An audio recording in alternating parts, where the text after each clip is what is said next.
Good evening and welcome to the Business Day. I'm Javon Keys. I'll get to those gas prices in a moment, but let's head to some news regarding NCB Financial Group. A response this evening from the government of Trinidad and Tobago regarding those happenings here in Jamaica after the opposition leader of the Twin Island Republic raised concerns. Now, the TT Minister of Finance, Colm Imbert, addressed the matter in a press briefing.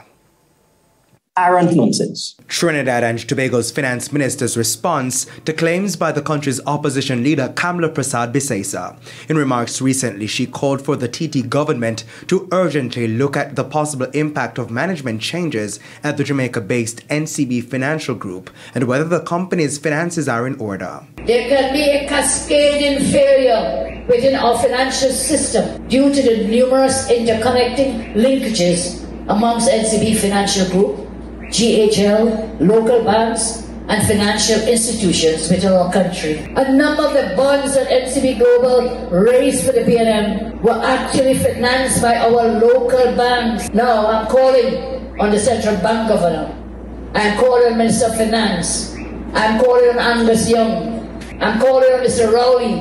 I'm calling on the boards of Guardian Holdings Limited and NCB Global to come out and guarantee the people of Trinidad and Tobago that their financial portfolios are safe. Minister Imbert has, however, rubbished the concerns. All Trinidad and Tobago regulated financial entities in the Guardian Holdings Limited Group are meeting regulatory requirements at this time, including adequate capital and liquidity.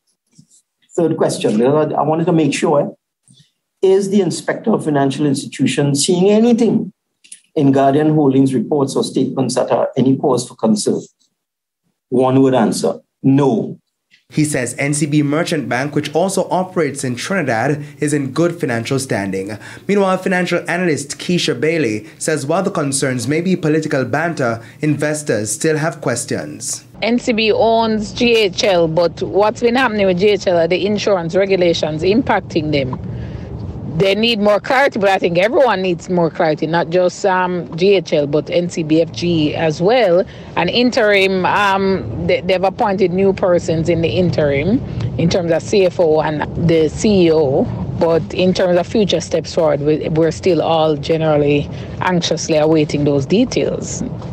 Notwithstanding all that, the share price keep going up higher and higher. So investors seem to be taking these recent moves with a positive spin on it. NCB Financial Group announced the appointment of Robert Almeida as Interim Group Chief Executive Officer and Malcolm Sadler as Interim Group Chief Financial Officer in July. This was after former CEO Patrick Hilton and CFO Dennis Cohen were removed from their posts. Let's head to this week's gas prices now. They'll see mixed movements on Thursday, with most categories seeing increases. Now, 87 and 90 gasoline will sell for 25 cents less per litre at the pumps. Of course, marginal declines there. But let's head to diesel and ultra-low sulfur diesel. They'll sell for $4.50 more. That's the highest any category of fuel can increase by based on Petrojam's price smoothing mechanism, and that will take them to their highest since April and May respectively. Kerosene will increase by $3.06. Propane will sell for 89 cents more, while butane will cost $1.15 more. Each gas station will make their own adjustments to the prices, which includes a markup to the ex-refinery rate offered by Petrojam. So, of course, except for those using 87 and 90 gasoline, you might want to head to the gas station right after primetime news. Now let's head to the foreign currency market. The US dollar is selling for an average $155.57. $115.82 is the going rate for the Canadian dollar.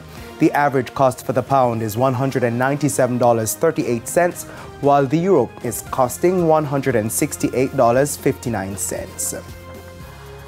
The stock market, the JSE index declined by 648 points, while the junior market index gained 32 points. Among the 38 winners were Key Insurance Company, Cargo Handlers, T-Tech, Nasco Manufacturing, and Sterling Investments US dollar shares. The 52 decliners were led by JMB Group's 7.25% shares, Siboney Group, JMB Group 5.75% US dollar cumulative redeemable preference shares, Trans-Jamaican Highway 8% shares, and Jamaica Public Service 7% shares. 21 stocks traded firm. And that's it for the Business Day. I'm Javon Keys. Good evening.